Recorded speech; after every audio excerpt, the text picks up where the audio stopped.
Sekarang, Assalamualaikum warahmatullahi wabarakatuh. Selamat pagi. Terima kasih atas kehadiran Bapak Ibu dari seluruh OPD di Kabupaten Pati.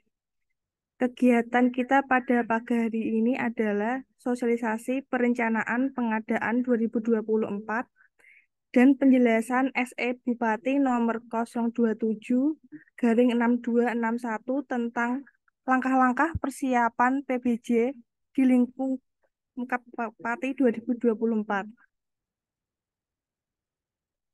Sebelum kita ke materi, untuk yang pertama akan diisi sambutan oleh Kabag BBJ kepada Bapak Alfonsus Riko.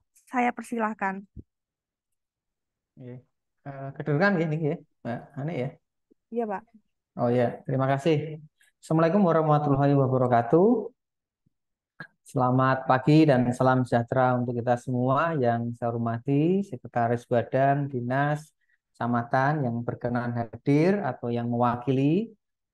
Pertama, saya ucapkan terima kasih kepada Bapak Ibu sekalian berkenan hadir pada hari ini untuk memenuhi undangan kami dari bagian BPJ untuk kemudian mendapat penyampaian informasi terkait dengan persiapan pengadaan tahun 2024.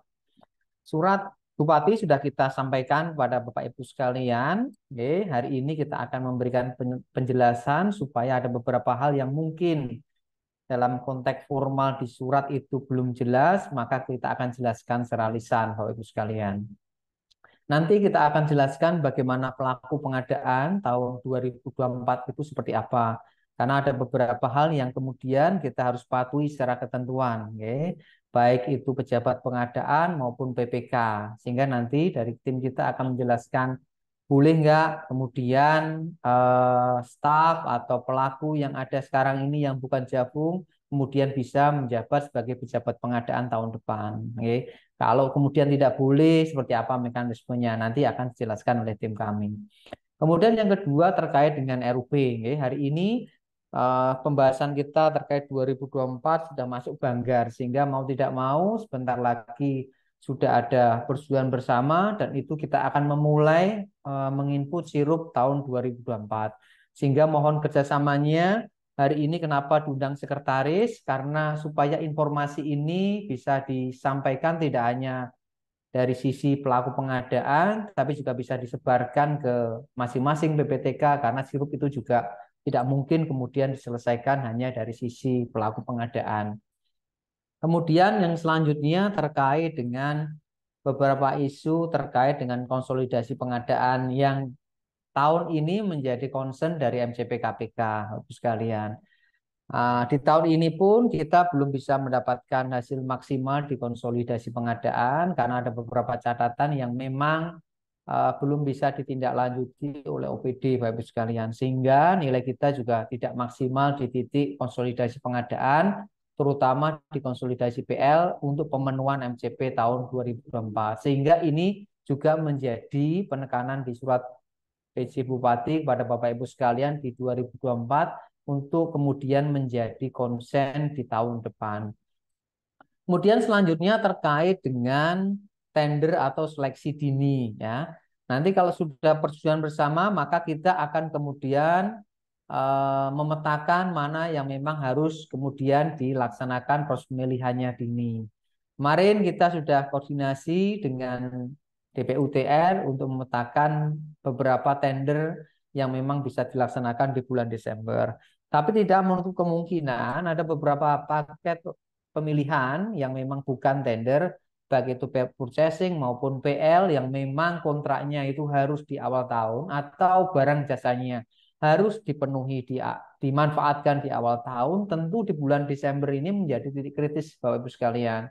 Maka harus mempersiapkan HPS, spek, rancangan kontrak kalau itu memang bukan purchasing. Kalau purchasing tetap harus mempersiapkan spek, perkiraan harga untuk kemudian kita proses eksekusi. Sehingga mau tidak mau hal-hal teknis juga harus dipersiapkan berbarengan dengan proses perencanaan penganggaran yang sedang berlangsung hari ini, Bapak Ibu sekalian. Kemudian selanjutnya terkait dengan PDN, ya, Bapak Ibu sekalian. Nah, PDN ini menjadi konsen beberapa monitoring di pusat, baik itu MCP maupun dari Kemendagri dan untuk LKPP sendiri. Pencapaian kita, kalau kita lihat dari input P3 di NSIPD ini juga lambat, Bapak sekalian. Sampai hari ini baru menunjukkan persentase 47% realisasi terhadap komitmen yang sudah diinput Bapak Ibu sekalian. Nah, kalau 47%, saya kira ini masih jauh dari ideal yang sudah kemudian disepakati dari input komitmen dari Bapak Ibu sekalian. Sehingga ini juga menjadi konsen kita untuk pengadaan tahun depan. Okay? Walaupun kemudian kita juga tidak bisa meninggalkan apa yang harus kita selesaikan di tahun 2023. Maka catatan-catatan penting terkait dengan input P3 di NSIPD, ya, itu pun akan mungkin disampaikan oleh tim dari PPG, Bapak sekalian. Kemudian selanjutnya terkait dengan karena surat di kita itu sangat banyak sekali yang kemudian harus ditindaklanjuti dengan kebijakan pemerintah daerah dalam bentuk surat edaran PJ Bupati maupun sekretaris daerah. Nah, yang ending yang memang menjadi krusial adalah terkait penekanan terkait gratifikasi dan suap. Sehingga di surat edaran kita yang terakhir itu menekankan terhadap etika pengadaan. Nah, itu sinkron dengan apa yang diminta oleh MCP karena kemarin juga kita diaudit tata kelola, maka ada beberapa catatan terkait dengan posisi terkait dengan gratifikasi dan suap yang itu terus menjadi konsen di setiap tahunnya, Bapak Ibu sekalian. Nah, itu hal-hal penting yang mungkin nanti akan disampaikan teknis oleh tim kita dari PPG. Setelah itu nanti kita akan diskusi, Bapak Ibu sekalian, untuk mencari format terbaik dalam rangka implementasi. Okay? Mohon nanti ketika setelah kita sampaikan waktu untuk diskusi, mohon bisa disampaikan, Bapak Ibu sekalian. Nah, untuk beberapa OPD, kalau kita melihat ini 49 partisipan, ini kemungkinan besar juga ada beberapa hal yang mungkin tidak hadir, maka video ini akan kita rekam dan kita upload di YouTube kita. Mungkin nanti Bapak Ibu sekalian memerlukan ketika sosialisasi di internal, silahkan buka YouTube kita di UKPBC, dan itu menjadi bahan penting untuk kemudian sosialisasi di internal Bapak Ibu sekalian. Mungkin itu saja beberapa penekanan dari saya. Silahkan nanti tim dari bagian PBC untuk menjelaskan secara detail, dan kita akan lanjutkan dengan tanya jawab untuk melihat format terbaik dalam rangka implementasi untuk pengadaan barang jasa tahun. Wassalamualaikum warahmatullahi wabarakatuh. Saya kembalikan ke moderator. Terima kasih. Baik, terima kasih atas sambutannya, Bapak Riko. Untuk acara selanjutnya akan disampaikan oleh Pak Arif Pujianto. Kepadanya saya persilahkan. Terima kasih. Assalamualaikum warahmatullahi wabarakatuh. Selamat pagi dan salam sejahtera untuk kita semua. Terima kasih kepada Bapak Ibu, Sekretaris Dinas Badan dan Sekretaris Kecamatan yang telah berkenan mengikuti kegiatan pada pagi hari ini. Nah, beberapa poin terkait surat edaran tadi sudah disampaikan oleh Pak Kabak. Namun akan saya jelaskan lebih detailnya terkait bagaimana tindak lanjut yang harus dilakukan OPD seperti apa, bagaimana mensikapi surat edaran tersebut, dan apa tindak lanjutnya. Nah, terkait hal tersebut akan saya share dulu terkait surat edarannya, dan saya rasa ini juga Bapak Ibu selaku sekretaris juga sudah menerimanya karena sudah kita sampaikan beberapa waktu yang lalu. Nah, di sini surat edaran Bupati yang tertanggal 10 November tahun 2023 nomor 027/6216 tentang langkah-langkah persiapan pengadaan barang jasa di lingkungan pemerintah Kabupaten Pati. Nah, adapun dasar dari terbitnya surat edaran ini yang pertama terkait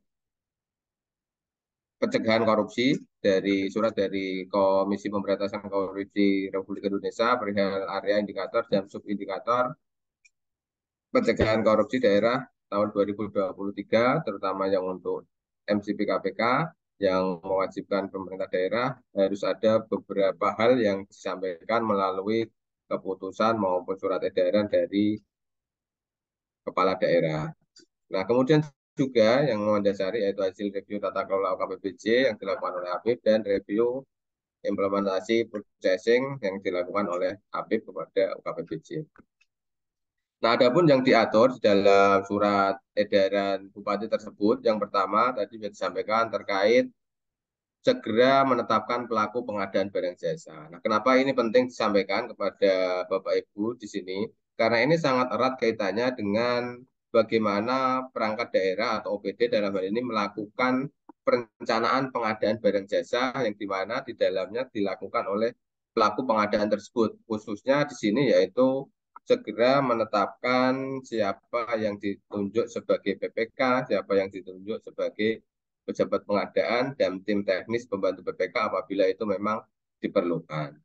Nah, untuk yang tahun 2024 ke depan ini memang cukup istimewa karena apa? Karena yang sesuai dengan Peraturan Presiden Nomor 16 Tahun 2018 tadi juga sudah disampaikan Mas Riko terkait kalau yang selama ini masih ada kelonggaran terkait pelaku pengadaan barang jasanya, namun karena sesuai dengan Perpres 16 Tahun 2018 ada batasan di mana pelaku pengadaan itu bisa dijabat oleh personil yang bukan merupakan personil fungsional pengadaan barang jasa selama memiliki sertifikat keahlian pengadaan barang jasa tingkat dasar atau kalau yang sekarang level 1. Nah, sesuai dengan peraturan Presiden tahun nomor 16 tahun 2018 disampaikan bahwa khususnya di pasal 88 ini pokja pemilihan atau pejabat pengadaan wajib dijabat oleh pengelola pengadaan barang jasa. Nah, pengelola pengadaan barang jasa di sini yaitu para pejabat fungsional pengelola pengadaan barang jasa yang ada di OPD maupun yang ada di bagian PBJ. Paling lambat 31 Desember 2020. Kemudian karena ini ada kemarin ada perpanjangan dan wajib memiliki dan ini bisa ini. Yang kedua, PPK Pokja Pemilihan Pejabat Pengadaan yang dijabat oleh ASN, TNI Polri sebagaimana dimaksud pasal itu wajib memiliki sertifikat kompetensi di bidang pengadaan barang jasa paling lambat 31 Desember 2023. Artinya personil pejabat pengadaan yang ada di perangkat daerah yang diampu oleh personil non fungsional pengelola pengadaan barang jasa selama belum ada aturan baru yang diterbitkan oleh LKPP hanya berlaku sampai 31 Desember 2023. Nah, artinya di tahun depan untuk pejabat pengadaan yang ada di OPD harus dijabat oleh fungsional pengadaan barang jasa. Artinya Bapak Ibu yang memang di OPD-nya belum memiliki pejabat, belum memiliki fungsional pengelola pengadaan barang jasa, nah itu akan menjadi PR dari OPD karena terbatasnya jumlah fungsional pengadaan barang jasa yang ada di Kabupaten Pati. Nah, ada beberapa OPD yang memang sudah memiliki melalui jalur inpasing maupun yang melalui jalur CPNS. Nah, sedangkan sebagian besar dari OPD ini memang belum memiliki pejabat pengadaan yang dijabat oleh fungsional pengelola pengadaan barang jasa. Nah, ini yang akan menjadi PR, artinya bagaimana menentukan strategi tadi yang disampaikan oleh Pak Kabak terkait bagaimana pembagian fungsional pengadaan barang jasa, karena di sini cukup terbatas hanya 14 personil yang sebagai fungsional pengadaan barang jasa, itu pun yang 4 hasil CPNS, artinya baru diangkat menjadi fungsional pengadaan barang jasa di tahun ini. Dari segi pengalaman memang masih baru, namun tidak menutup kemungkinan juga bisa ditugaskan sebagai pejabat pengadaan di OPD. Nah, karena terbatasnya personil tadi dan yang sesuai dengan ketentuan diwajibkan untuk dijabat oleh fungsional pengelolaan pengadaan barang jasa. Nah, ini monggo nanti yang kita diskusikan bagaimana sebaiknya formulanya seperti apa. Apakah nanti OPD bersurat kemudian UKPBJ memfasilitasi untuk pembagian personilnya dari UKPBJ atau Bapak Ibu juga bisa meminta kepada OPD yang sudah memiliki fungsional pengadaan barang jasa seperti yang ada di DPU, kemudian di Disperindak, di Dispertan, Dinas Pertanian, ada juga di Dinas Kesehatan dan di RSUD Kayen. Nah, itulah OPD-OPD yang sudah memiliki fungsional pengelola pengadaan barang jasa selain yang ada di bagian pengadaan barang jasa di sekretariat daerah. Nah, yang menjadi PR juga selain yang pejabat pengadaan, PPK pun sudah diwajibkan memiliki sertifikat kompetensi di bidang pengadaan barang jasa, khususnya sertifikat kompetensi dalam hal ini yaitu kompetensi sebagai pejabat pembuat komitmen. Nah, ini memang hampir semua OPD belum ada dan hampir semua pelaku pengadaan di Kabupaten Pati pun belum mempunyai sertifikat kompetensi ini. Nah, ada pun yang kemarin sudah mengikuti pelatihan terkait PPK, sertifikat kompetensi PPK itu baru lulus sebagai peserta diklatnya, namun belum melakukan uji kompetensi sebagai PPK beberapa tipe, khususnya yang kemarin itu yang tipe C untuk yang memfasilitasi untuk pengadaan langsung atau nilai yang di bawah 200 juta untuk barang konstruksi dan jasa lainnya, dan di bawah 100 juta untuk jasa konsultan. Nah, ini memang hampir semua personil di bagian PBJ, khususnya di jabatan fungsional pengelolaan pengadaan barang jasa, ini memang sudah memiliki sertifikat kelulusan pelatihan, namun belum mengikuti uji kompetensi terkait PPK tipe C ini. Nah, ini juga menjadi PR kita bersama, bagaimana terkait kompetensi PPK ini yang harus dicukupi oleh OPD-OPD. Kalau dulu dan nanti sampai akhir tahun ini memang masih dimungkinkan dijabat oleh personil yang hanya memiliki sertifikat level 1 atau sertifikat tingkat dasar. Namun ke depan, untuk dapat ditunjuk sebagai PPK harus memiliki sertifikat kompetensi sebagai PPK. Nah, itulah yang juga menjadi PR kita, karena di satu sisi memang ini kewajiban untuk memenuhi aturan, tapi di satu sisi memang keterbatasan personil yang mengampu posisi atau jabatan tersebut. Nah, ini nanti monggo kita diskusikan bersama, karena ini ada 51 perangkat daerah, dan tentunya ini akan membutuhkan banyak personil dan banyak kepentingan-kepentingan di dalamnya. Artinya karena karakteristik satu perangkat daerah dengan perangkat daerah ini juga berbeda. Nah, ini juga nanti monggo kita diskusikan bersama. Kenapa ini tadi yang kita undang sekretaris, karena ini penting, artinya nanti bisa disampaikan ke pimpinan dan disampaikan juga kepada pejabat struktural yang lain di OPD-nya. Karena ini cukup mempengaruhi, ya, yang selama ini ya diampu oleh Kabid yang memiliki sertifikat maupun pejabat yang lain yang memiliki sertifikat, namun ke depannya selain memiliki sertifikat level 1 atau tingkat dasar, juga harus bersertifikat kompetensi sebagai PPK, minimal PPK yang tipe C yang untuk pengadaan langsung. Seperti itu. Nah, ini tadi yang terkait surat edaran yang poin pertama, kenapa ini penting? Karena tadi kaitannya dengan bagaimana persiapan perencanaan pengadaan barang jasanya itu dilaksanakan oleh personil yang ditetapkan sebagai pelaku pengadaan, baik itu sebagai PPK maupun sebagai pejabat pengadaan.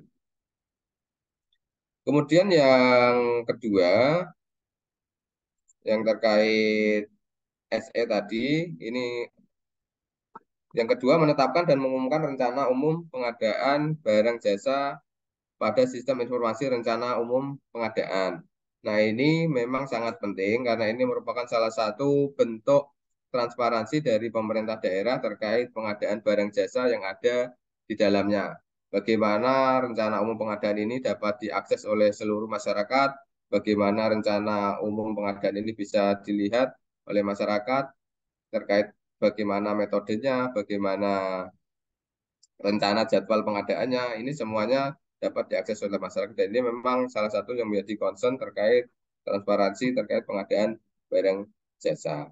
Nah, kembali yang ke poin pertama tadi, yang pelaku pengadaan, dan kita sinkronkan dengan perencanaan pengadaan barang jasa.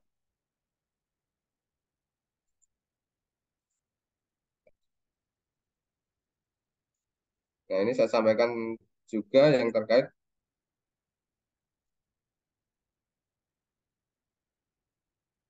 Nah, terkait peran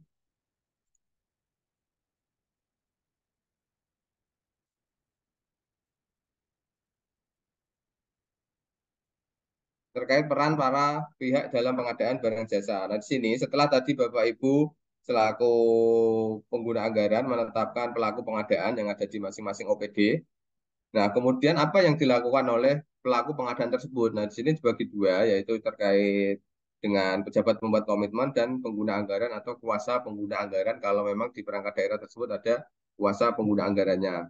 Nah, inilah pentingnya menyusun perencanaan pengadaan barang jasa sesuai dengan kebutuhan. Nah, ini sangat berhubungan dengan hasil survei kepuasan masyarakat terkait pengelolaan pengadaan barang jasa tahun 2022 yang kita laksanakan survei di tahun 2023 ini. Dan hasil surveinya pun kemarin sudah kita sampaikan kepada seluruh perangkat daerah dan memang ada dua hal yang masih dianggap rendah dan perlu adanya tindak lanjut. Survei ini untuk mencukupi terkait MCP KPK tahun 2023 ini, yaitu terkait kemanfaatan barang jasa dan kualitas barang jasa. Nah, dalam hal ini yang kaitannya dengan perencanaan pengadaan barang jasa, yaitu yang terkait kemanfaatan barang jasa ini, di mana di dalam salah satu indikatornya memang disampaikan oleh masyarakat ini terkait kemanfaatan, artinya kebutuhan masyarakat yang sebenarnya dengan barang jasa yang diadakan di tahun 2023 itu kurang sesuai dengan kebutuhan atau hal-hal yang dibutuhkan oleh masyarakat secara umum. Nah, artinya dalam perencanaan pengadaan barang jasa memang harus mengedepankan tadi nggih, unsur kebutuhan masyarakat. Nah, selama ini memang yang terjadi hampir di seluruh perangkat daerah itu bukan berdasarkan kebutuhan masyarakat yang real di dalamnya, namun berdasarkan basis anggaran yang diterima oleh OPD baru ditetapkan rencana-rencana kegiatan ke depannya seperti apa. Nah, itulah yang kenapa kemarin menjadi poin yang cukup nilainya yang cukup rendah terkait kemanfaatan barang jasa tahun 2022 yang kita survei di tahun 2023. Nah, ini yang akan saya sampaikan hal-hal yang perlu diperhatikan dalam perencanaan pengadaan barang jasa oleh pelaku pengadaan barang jasa yang saya sampaikan tadi, ya. Yang saya sampaikan tadi, penetapan pelaku pengadaan, kemudian pelaku pengadaan ini bertugas seperti apa. Yang pertama, identifikasi kebutuhan. Nah, perencanaan pengadaan barang jasa pasti diawali dengan identifikasi kebutuhan, bukan diawali dari penetapan anggaran. Kalau jenengan lihat rule-nya, di sini penetapan anggarannya itu di akhir. Artinya memang identifikasi kebutuhan, kebutuhan realnya itu seperti apa, itu dipastikan di awal terlebih dahulu. Setelah kebutuhannya itu teridentifikasi, kemudian ditetapkan jenis pengadaan barang jasanya. Apakah ini masuk ke pengadaan barang, jasa lainnya, jasa konsultan maupun pengadaan jasa pekerjaan konstruksi. Nah, ini harus ditetapkan, dipetakan di awal. Setelah itu, ditentukan juga cara pengadaan barang jasanya. Apakah ini nanti mau ke penyedia atau mau di swaklola. Kalau mau di swaklola, ini mau di swaklola ke siapa? Ke tipe 1 dilaksanakan sendiri, atau ke tipe 2 dilaksanakan oleh pemerintah lainnya, ke tipe 3 dilaksanakan oleh organisasi masyarakat, atau yang ke tipe 4 dilaksanakan oleh kelompok masyarakat. Nah, ini juga harus dipetakan di awal. Jangan sampai saat sudah jadi DPA, sudah ditetapkan sebagai anggaran, baru kebingungan untuk melakukan cara pengadaannya. Apakah ini saya swaklola atau ke penyedia? Kalau saya mau swaklola, swaklola yang tipe berapa? Nah, ini yang beberapa hal yang kemarin banyak berkonsultasi dengan bagian kami terkait cara pengadaannya seperti apa. Nah, seharusnya ini sudah tidak terjadi lagi saat anggaran itu sudah ditetapkan dan sudah menjadi DPA. Nah, kemudian yang selanjutnya setelah cara pengadaannya itu ditetapkan, kemudian waktu pengadaan barang jasanya. Nah, waktu pengadaan barang jasa ini penting Bapak Ibu karena apa? Karena ini akan mempengaruhi bagaimana waktu pemanfaatannya. Kalau memang barang jasa itu dibutuhkan dan urgent di awal tahun, ya waktu pengadaan barang jasanya bisa dilakukan di awal tahun. Seperti yang disampaikan Pak Kabak tadi, kalau memang itu butuh kontraknya di awal tahun, berarti pengadaan barang jasanya bisa di tahun sebelumnya.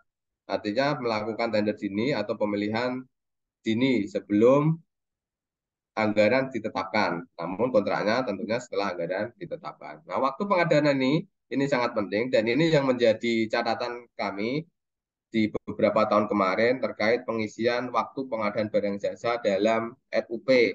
Karena selama ini dalam pengisian waktu pengadaannya ini terkesan asal-asalan ngisi, yang penting diisi. Seperti itu. Tapi tidak ditentukan kapan waktu pengadaannya, kapan waktu pemanfaatannya, dan kapan waktu proses pemilihannya itu tidak ditentukan dengan seksama sesuai dengan kebutuhan tadi, kebutuhan pengadaan barang jasanya tadi. Nah, setelah itu baru menetapkan anggarannya. Anggaran di sini selain anggaran kebutuhan pengadaan barang jasanya ini juga harus diperhatikan anggaran yang mendukung pengadaan barang jasa ini. Salah satunya yaitu terkait anggaran honor pelaku pengadaan yang ada di dalamnya. Nah, terkadang ini ada pengadaan barang jasanya namun tidak diakomodir terkait anggaran pendukung untuk pengadaan barang jasa tersebut. Nilai pengadaannya cukup tinggi, namun ternyata tidak dianggarkan untuk honor pelaku pengadaan yang di dalamnya, atau tidak dianggarkan untuk anggaran yang mendukung pengadaan di dalamnya, mungkin anggaran survei dan lain sebagainya.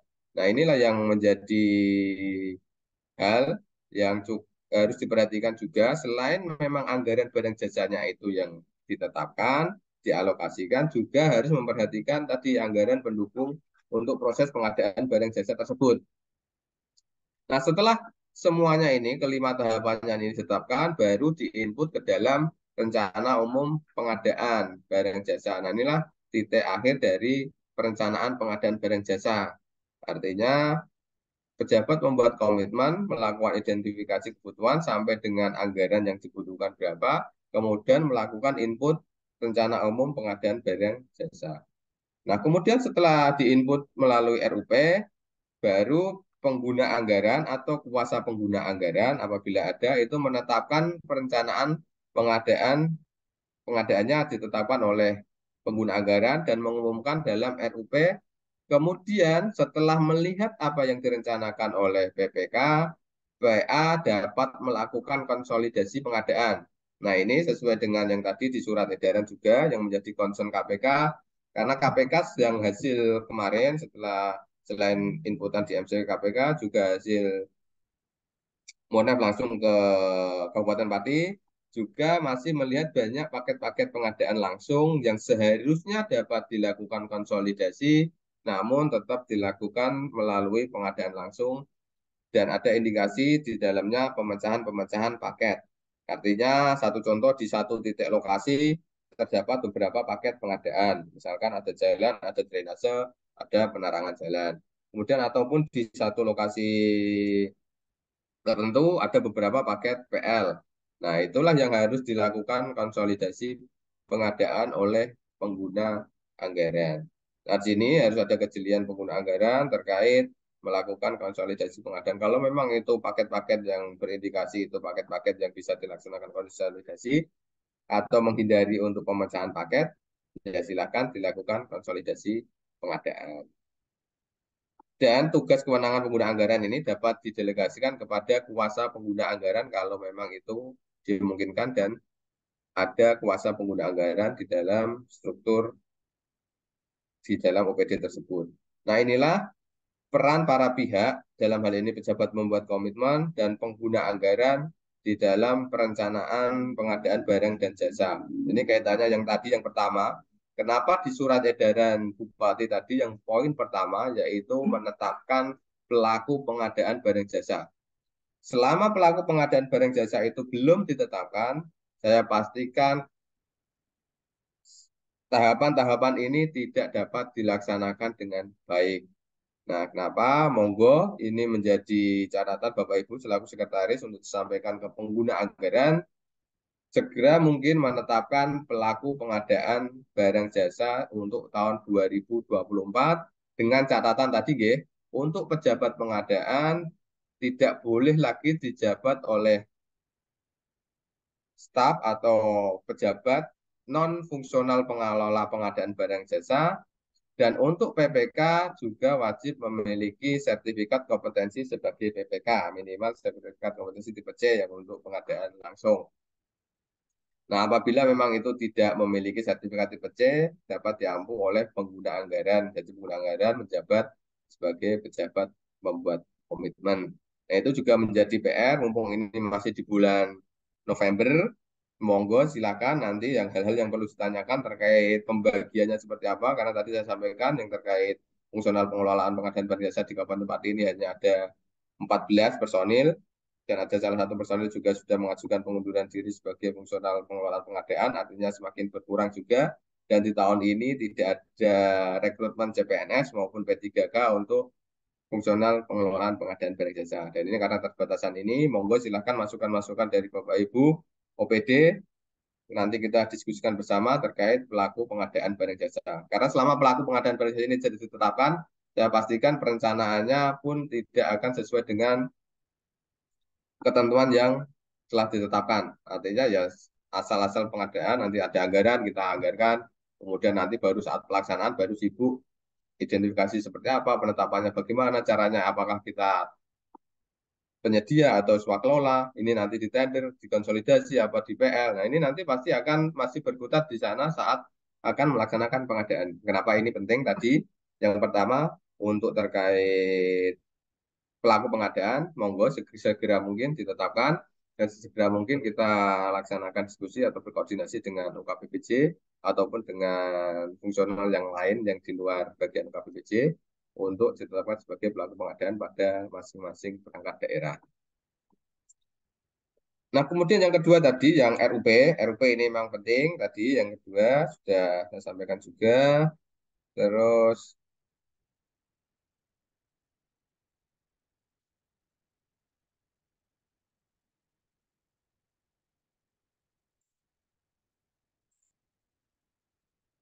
nah yang ketiga tadi konsolidasi pengadaan sudah sampaikan, dan tugasnya bisa dilakukan oleh PPK maupun pejabat pembuat komitmen terkait konsolidasi pengadaan. Nah, sesuai yang disampaikan oleh Pak Kabak tadi, memang di tahun 2023 kemarin, memang masih terdapat banyak sekali paket-paket yang sudah dapat dilakukan konsolidasi, namun tidak dilakukan konsolidasi, karena ini memang yang berhak melakukan konsolidasi kan pengguna anggaran, jadi itu kebijakan pengguna anggaran.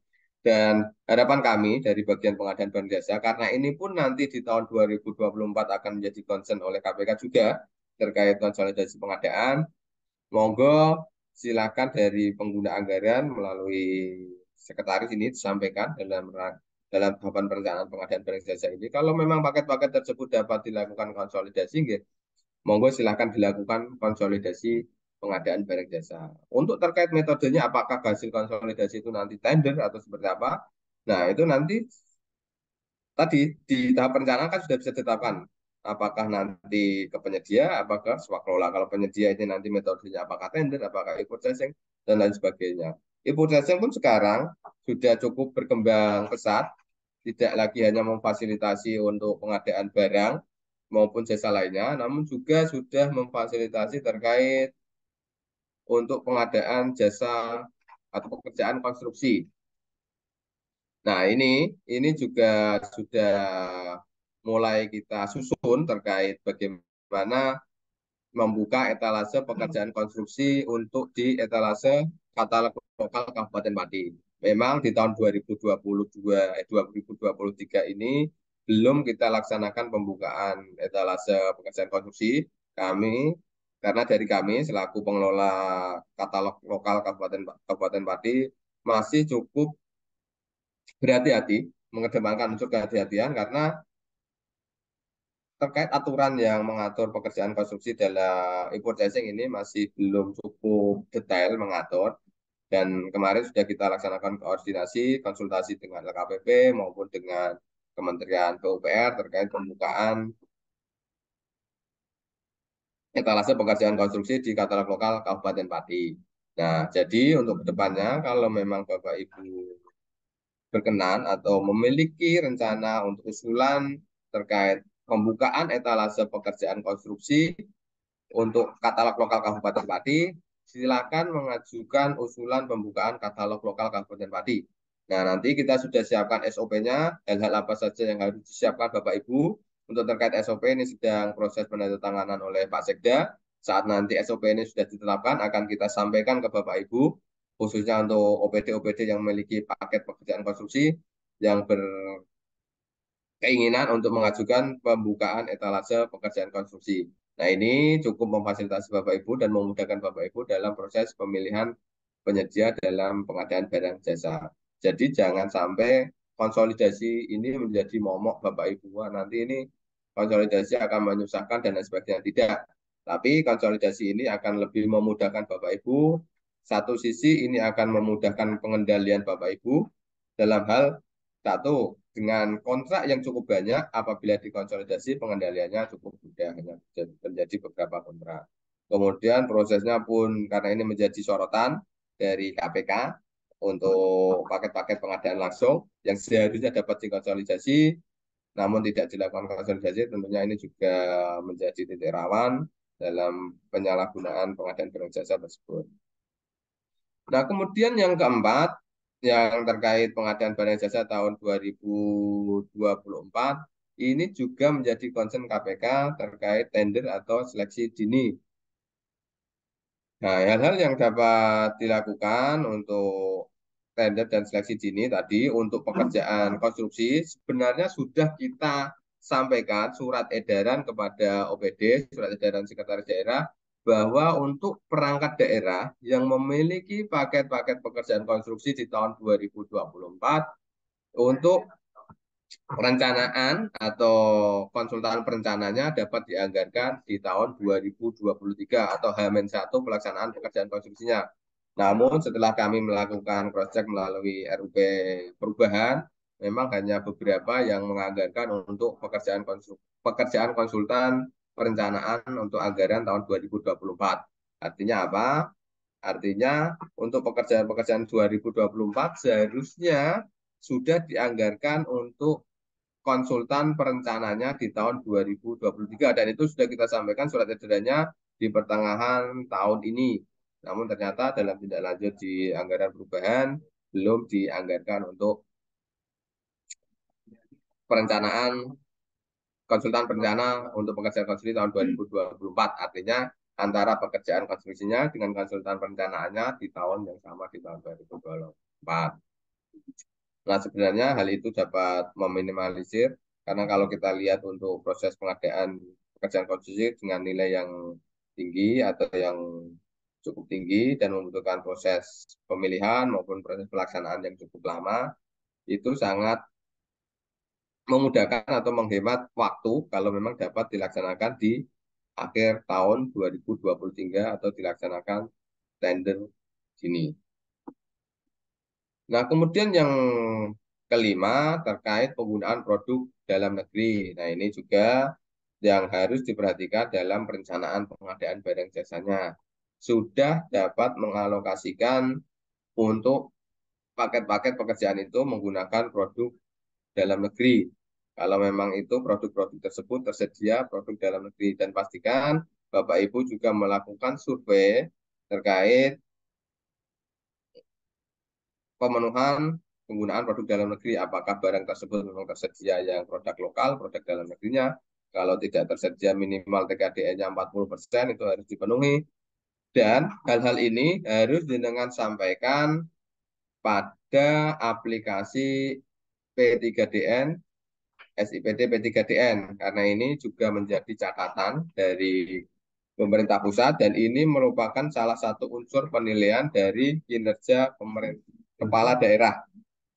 Nah, ini yang selalu dinilai oleh pemerintah pusat terkait kinerja kepala daerah dalam hal ini kinerja bupati-pati. Bagaimana pemenuhan realisasi P3DN atas komitmen yang sudah ditetapkan di awal tahun. Sesuai yang disampaikan Pak Kabak tadi, sampai dengan bulan November ini realisasi pemenuhan P3DN atas komitmen P3DN yang sudah ditetapkan di awal tahun itu baru mencapai 47%. Artinya kalau dibandingkan dengan realisasi belanja yang seharusnya di akhir tahun ini sudah cukup tinggi realisasi belanjanya, ternyata realisasi P3DN-nya antara komitmen yang sudah ditetapkan oleh masing-masing perangkat daerah dengan realisasi yang sudah dilaksanakan dan diinput pada aplikasi P3DN SIPD itu masih cukup rendah, hanya 47% sampai dengan hari ini. Nah, itu yang menjadi PR. Monggo Bapak Ibu di sini selaku sekretaris silahkan menginstruksikan kepada admin atau yang mengelola terkait aplikasi P3DN di masing-masing OPD untuk melakukan input data realisasi belanjanya. Dan mohon dalam inputan data realisasi belanja merupakan inputan yang real sesuai yang jenengan belanjakan. Artinya jangan asal isi, guys. Karena suatu ketika nanti apabila ada dilakukan audit terkait inputan ini, kalau itu jenengan asal-asal nanti malah merepotkan sendiri. Seperti yang sudah dilakukan, karena selama ini saya pastikan nanti ke depannya pasti akan ada audit hal-hal tersebut. Karena yang proses e-purchasing yang sebelum-sebelumnya juga tidak ada audit e-purchasing, di tahun ini sudah dilakukan audit pelaksanaan e-purchasing juga. Nah, ke depannya saya rasa pun sama terkait penginputan P3DN ini juga akan dilakukan audit kesesuaian data real belanjanya dengan hal yang diinputkan dalam aplikasi P3DN. Jadi monggo silakan realisasinya diinput sereal mungkin sesuai dengan belanja pengadaan barang jasanya. Kalau memang kesulitan untuk mengetahui berapa nilai TKDN-nya, silakan berkoordinasi atau konsultasi dengan bagian pengadaan barang jasa. Nah, itu kemudian yang terakhir, yang nomor 7, ini memang sangat penting untuk dipedomani oleh semua pelaku pengadaan mulai dari pengguna anggaran sampai dengan tim teknis pembantu PPK apabila memang itu ada tim teknisnya dan semua yang terlibat dalam pengadaan barang jasa terkait kewajiban mematuhi etika pengadaan barang jasa sesuai dengan ketentuan perundang-undangan yang berlaku. Memang kalau yang kemarin itu fokusnya terkait gratifikasi dalam pengadaan barang jasa. Artinya proses pengadaan barang jasa yang tidak ada proses gratifikasinya.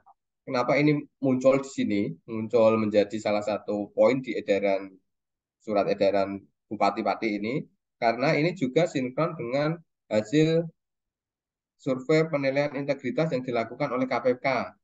Nah, penilaian integritas yang dilakukan oleh KPK ini menunjukkan bahwa masih terdapat gratifikasi dalam proses pengadaan barang jasanya. Nah, sedangkan survei penilaian integritas ini yang disurvei adalah pelaku-pelaku pengadaan maupun personil yang ada di OPD tersebut dan dari unsur luar. Artinya memang tidak menutup kemungkinan bahwa bahwa gratifikasi itu masih ada. Nah, kenapa ini menjadi concern dari KPK maupun dari pemerintah daerah untuk mencegah proses gratifikasi dalam proses pengadaan barang jasa. Jadi mohon untuk selaku semua pelaku pengadaan yang terlibat dalam pengadaan barang jasa dapat mematuhi etika pengadaan barang jasa sesuai dengan ketentuan peraturan perundang-undangan yang berlaku.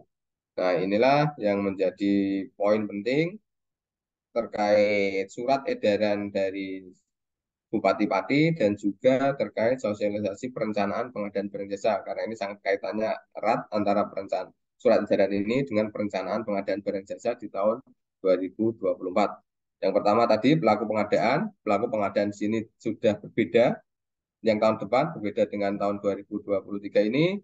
Kemudian RUP ini sesuai dengan yang sudah kita laksanakan selama ini sudah cukup baik. Artinya sebelum 31 Maret sebagai batas akhir RUP ini terumumkan, ini sudah selesai 100% dalam segi nilai yang terumumkan.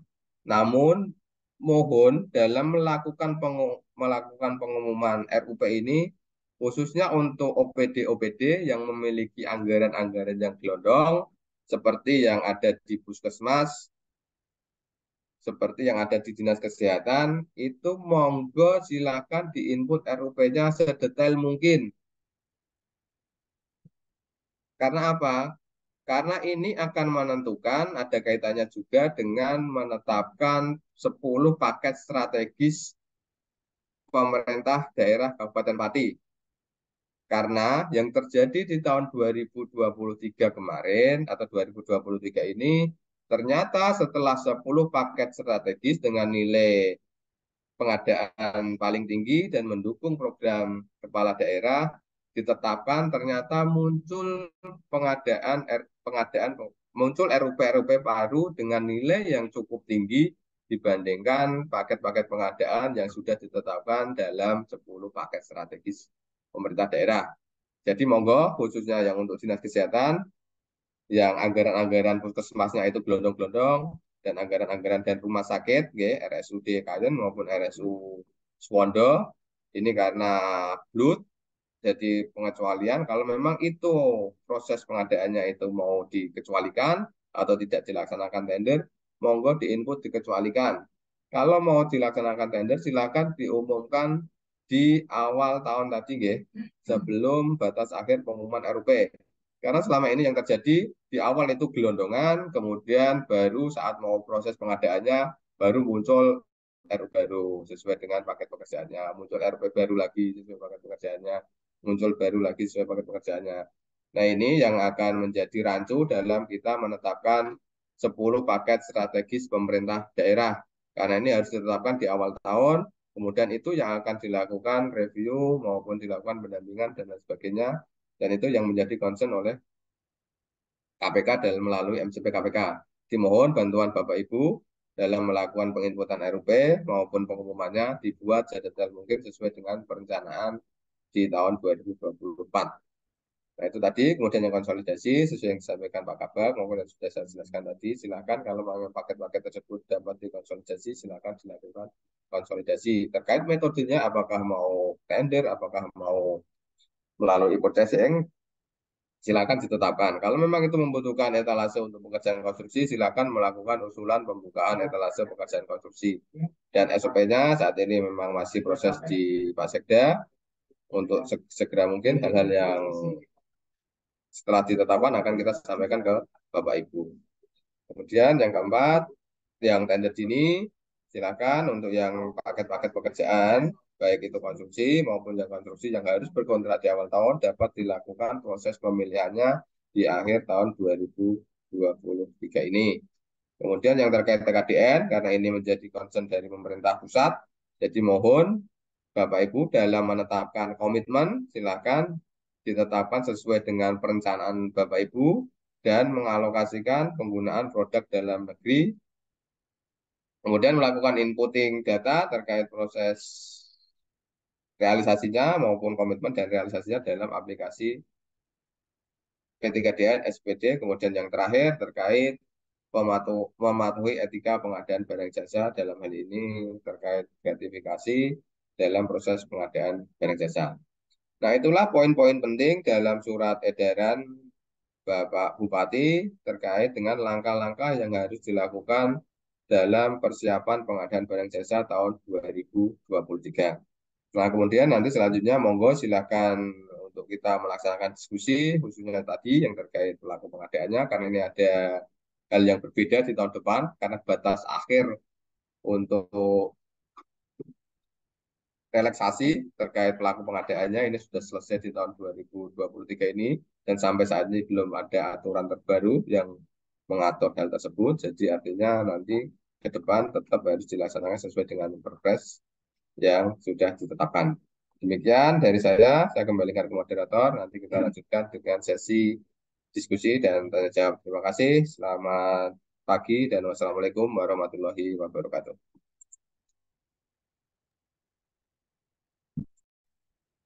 Terima kasih kepada Bapak Arief Pujianto atas materi yang telah disampaikan. Untuk acara selanjutnya yakni diskusi.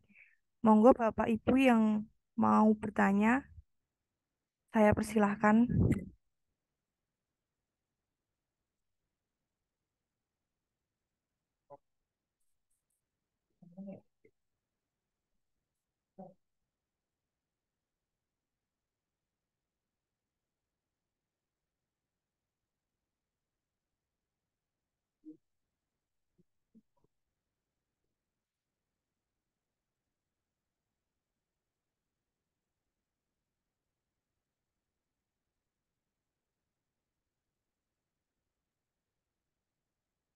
Monggo Bapak Ibu.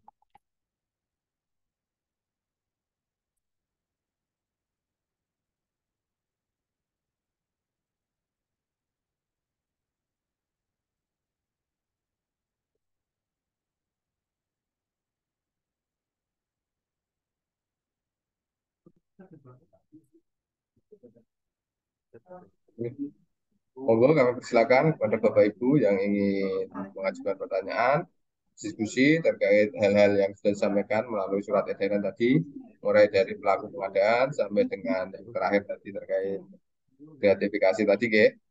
Dan ini ada hal-hal yang berubah dari tahun 2023 ini, khususnya untuk pelaku pengadaannya, yang selama ini diampu sendiri oleh personil yang ada di OPD Bapak Ibu yang non-fungsional. Di tahun 2024 nanti harus diampu oleh pejabat fungsional untuk pejabat pengadaannya. Dan PPK-nya harus bersertifikat kompetensi sebagai PPK. Nah, itu yang harus menjadi concern Bapak Ibu terkait pelaku pengadaan dan proses pengadaan ke depan di tahun 2024 selain yang poin-poin yang di dalam surat edaran tadi, ya. Monggo Bapak Ibu.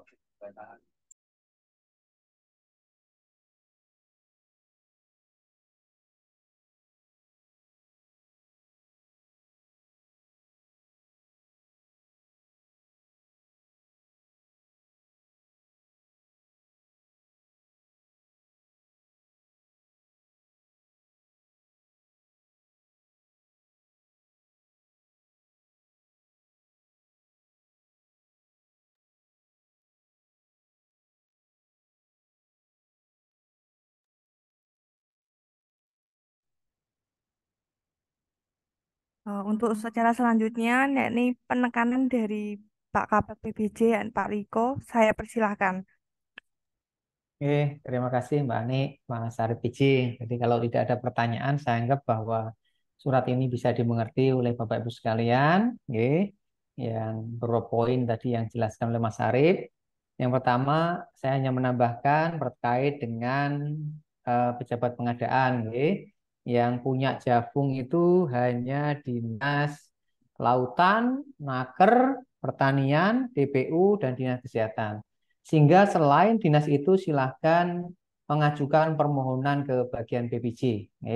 Silahkan secepatnya, mau bulan ini boleh, atau awal bulan depan.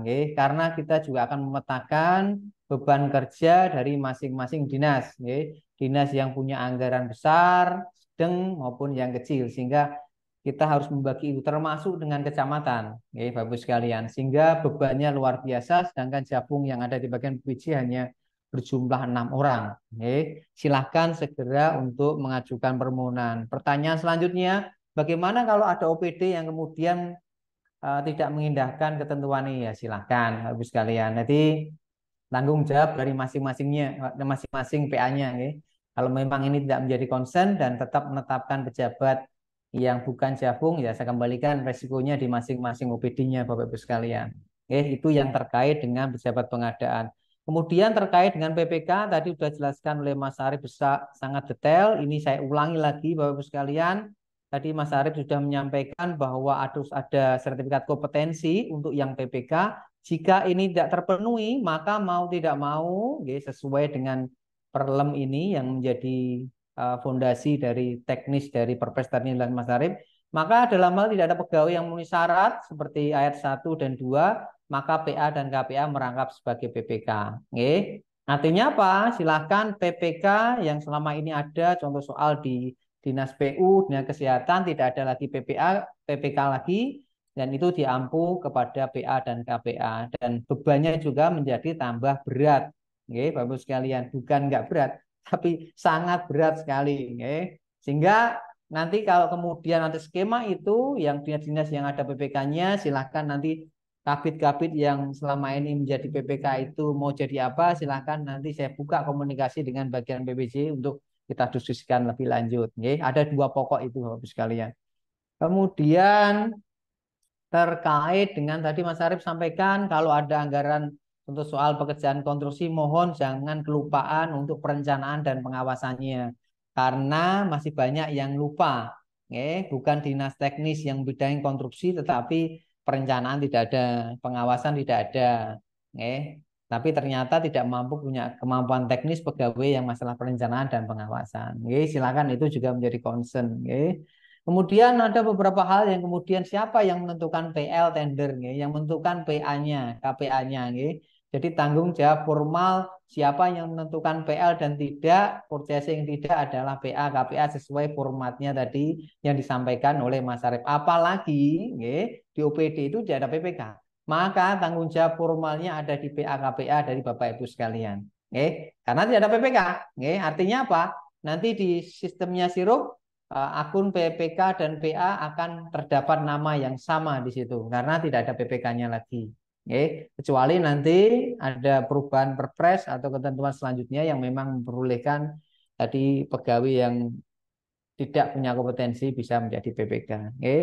Kemudian untuk bulan depan, kita akan mengumpulkan untuk beberapa OPD yang punya barang jasa yang harus dimanfaatkan di awal tahun, contoh soal CS dan macam-macam yang akan kita fasilitasi untuk kita proses walaupun tidak tender dini untuk purchasing maupun PL, karena purchasing itu bisa dilakukan ketika proses penetapan, artinya sudah ada evaluasi gubernur, sehingga sedangkan PL bisa dilakukan prosesnya ketika persetujuan bersama, maka nanti kita akan petakan di bulan depan seperti tahun-tahun sebelumnya supaya nanti CS dan pengadaan yang memang harus dimanfaatkan di awal tahun bisa dikontrakkan di bulan Desember.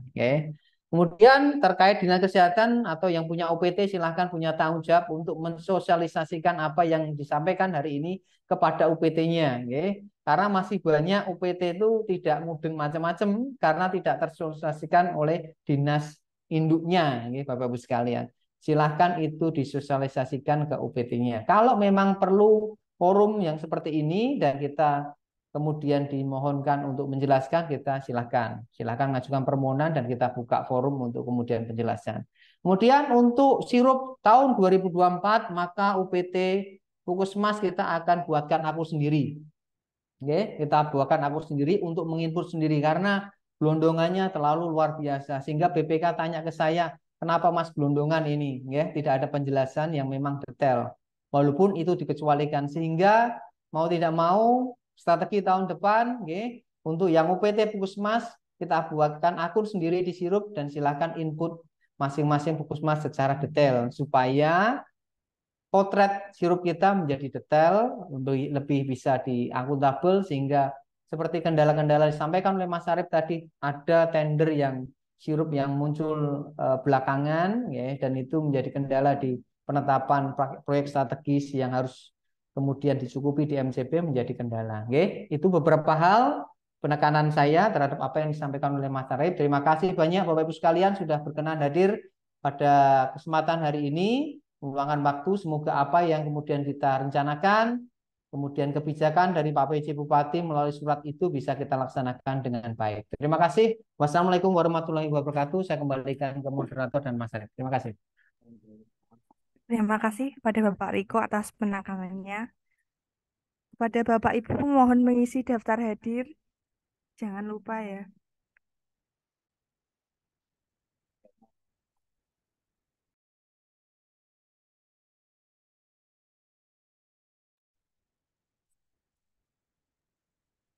Untuk Bapak Ibu ada yang mau ditanyakan? Monggo saya persilahkan. Kalau tidak ada, saya tutup.